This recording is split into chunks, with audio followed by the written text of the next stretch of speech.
Hello and welcome back to Forza Horizon 5 with another Hot Wheels build, and I wanted to switch things up.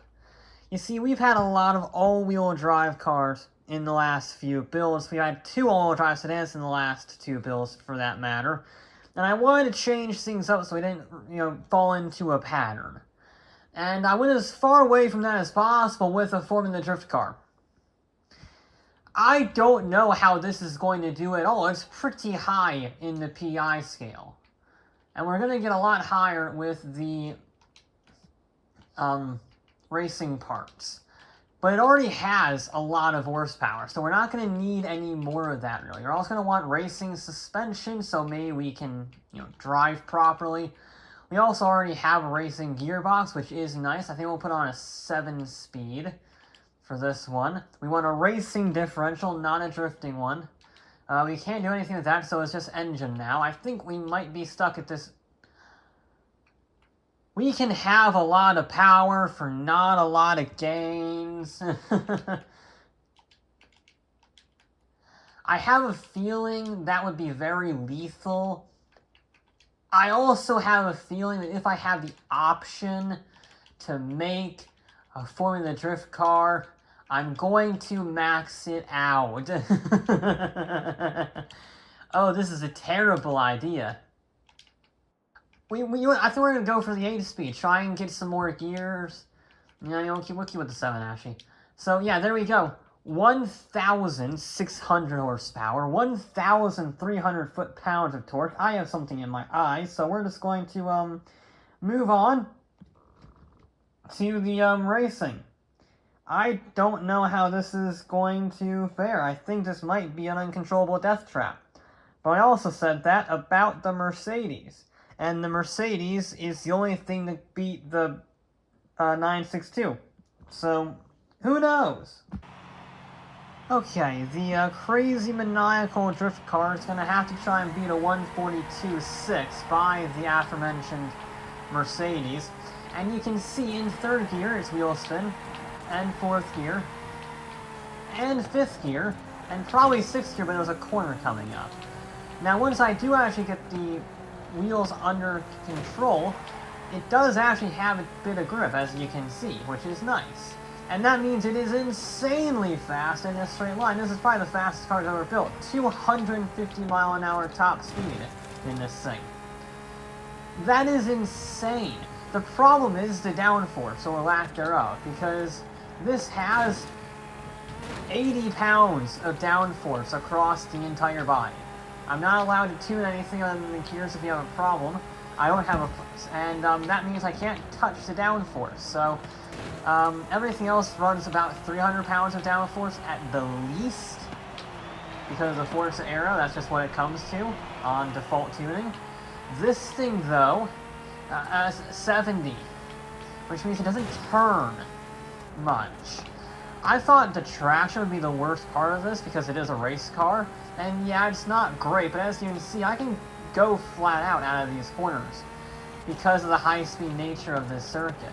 The problem is the turning, the high-speed turning, not the acceleration zones. It doesn't turn at all. It just gets traumatizing understeer, but then again, the speed that it can launch itself out of these corners is immense. That's our target time right there, essentially. That's a 142.59. We're trying to do a 142.6 dead. So, I've lost the wing. That's cosmetic, don't worry. 230, it's still accelerating 232. I need to get on the brakes. That's a bit scary, that braking zone. 232 miles an hour down there is insane. It's absolutely unreal, this car. We are very fast. We're already to the 44s. It's good. It's fast. It's sketchy as hell, and it really doesn't like to turn. But, my god, it can shift. 234 is our highest speed before we get on the brakes. We do lose a lot of speed. There are some cars carrying 180 miles an hour through that corner. This is not one of those cars, but it also goes 200 miles an hour on any straightaway that it sees. So that might actually be enough to offset. We might be able to get a decent enough finish. maybe even, dare I say, it might be able to beat the 962. I'm not sure I can shave off 2 seconds, so it's on the knees right now to beat the Mercedes. But the 962 is definitely within the ballpark, I think. You only need to shave a second off for that, and I can do that.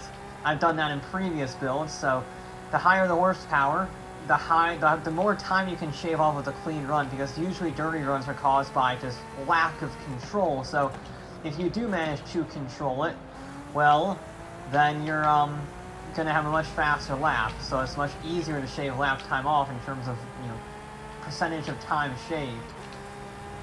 And yeah, this is a pretty damn rapid car. It's not gonna win any awards for handling 236. Jesus. Uh-oh. That's bad. I knew I jumped the track.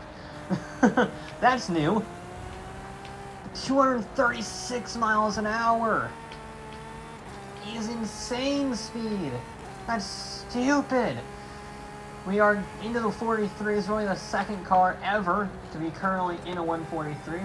Apart from the build car, obviously. The Mercedes did a 143 in its opening salvo of runs. Again, 234. I need to break a little more. I kept it out of the wall. But that was not a very fast line through there. Very wide. It's sketchy. But it's actually less sketchy than I was thinking. The power delivery, again, is not bad. It's really the front end that struggles most of all. The rear actually has a decent amount of traction because it has racing tires, or semi-slick racing tires, and massive tire widths. So it has the grip, but it doesn't have the front end grip. There's not enough aerodynamics just pushing it into the corner. That's the issue with this vehicle, is the lack of a front wing. But the fact it's able to use that race car chassis design and the race car suspension to offset that, to at least make it passable, is kind of impressive. And you can see the closing speeds on that braking zone is immense. Then I can go Lady Peps here, hopefully carry some mega speed. Okay, somehow we have kept it out of the walls every time. Dirty laps will count, so this might, depending on if I get a clean lap or not, this might overrun the previous run, even if it's not faster. So, fair warning, if for some reason a 43.9 is the best that I get, which I doubt it is, because there's definitely a lot more time in this car, but if for whatever reason I have terrible runs for the next 2 laps, then a dirty lap will still kind of have to go through the footage and look at it. But okay, we're just going to try and drive it as cleanly as possible. I need to brake a lot more. Okay. Alright, we have one do-or-die lap. That's our situation right now. We have one do-or-die lap. This thing, it's a bit of a beast to drive. It's quite a bit of a beast. It's not easy.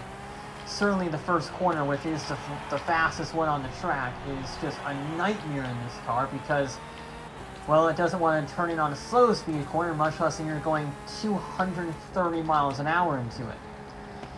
And you can see here I'm really struggling at 150, so 230 is exponentially worse. I probably need to brake a lot harder for that.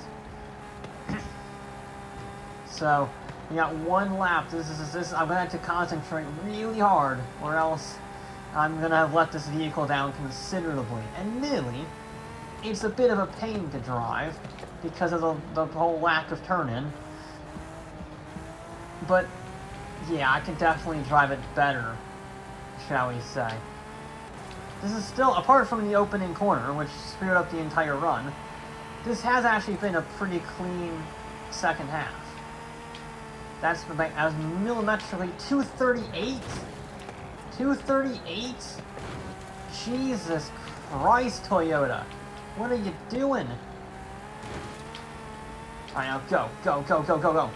Use the speed, use all that 1600 horsepower. Now get on the brakes. Now I'm braking a little cautiously, but I'd rather keep the car planted under control. How did I get a collision with that? I didn't even hit anything. There we go, okay. Now I hit some. Now you can justify the collision warning. But I don't know what I hit on that loop. I think it just clipped the ground and it triggered a collision, not rigged. Okay. Ooh, a little squirrely there. Had to sort of brake a little earlier than I would have liked. It's scary. It's scary in that acceleration zone. It's scary kind of everywhere, actually. But we are quick. I think we are quick. We make up a lot of time in this section here because the banking helps us turn and the acceleration is brutal. So you can see how much time we're gaining here in particular. Whoa, a lot of oversteer. Yeah, on those brakes. The brakes are very nice. This is a pretty light car. I forgot how much it weighs. But it's not much because, again, race car. And we are actually leading. We are actually leading the Mercedes time. We are going to run away on this straightaway. It's all a matter of how do we handle the corners. 239 is freaking nuts. Nearly jumped the track again. Is that going to ruin everything? I don't know. I think it is. It's going to be close, though. It's going to be very close. 43-0. Well, we beat the 962, but we did not beat the Mercedes. Truth be told, I don't think we beat the Mercedes even if we did get that section right. It's just too unstable through that left-right chicane. It doesn't, it can't handle that at those speeds with this amount of aero. If it had a full Forza aero kit, it would be incredible. But it doesn't. Which means it can't handle that final chicane because you're going 240 miles an hour into that. And it just can't handle it. I have to brake too much. I would have to do one more lap and be really conservative on it. And again, it doesn't help the time. Wall riding doesn't help on this track. So, yeah, I mean, I can definitely easily get into the 42s, but I don't have any more laps. The whole point of this challenge is to get a car that can be controllable in an X amount of laps. And that's the balancing act of this, because this track will have the secret sauce for this track is massive horsepower, rear-wheel drive. That's how you win. That's how the Mercedes did it, that's how the BMW did it, and that's how this did it. And those are the three best cars we've ever run. But this thing is just too extreme. The Mercedes was tolerable because it had no rear-end grip, but lots of front-end grip. This is the opposite. It has lots of rear-end grip and just no front-end grip of any kind. So this could put a pretty good shot on a perfect lap to the Mercedes, but on a lap-by-lap basis, it just falls by the wayside because of lack of consistency. Still a bloody fast time, though. But that'll be it for this episode of Forza Horizon 5. I'll be back with more.